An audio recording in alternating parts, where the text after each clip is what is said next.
Arcebispo Metropolitano Dili, Dom Virgílio da Silva, SDB, Hateteng, restauração Independência Timor-Leste Badala Ronolu, na se celebra ia 20 de maio tinangne, sai momento ida atureza bamaromak, hodiloke Timor Hutu nia fuang, hola consciência ida, tem que contribuir ba Timor nia diak.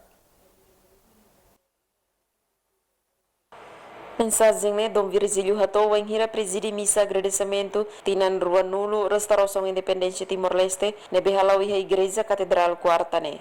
Dom Virgílio dehan tinang ne celebração restauração independência Timor-Leste badala rua nulo fahe ba parte tolo. Makanesang missa agradecimento cerimônia investidura presidente RDTL no iha 20 de maio cerimônia ishar bendera. Bibiatan uma credanemos agradece ba membro governo deputado na ulun sira nebe laran keman hakat mai hamutuk ya fating ne podi reza hamutuk hasai obrigado ba maromak badiak tomak nebe nasaung ne Simona.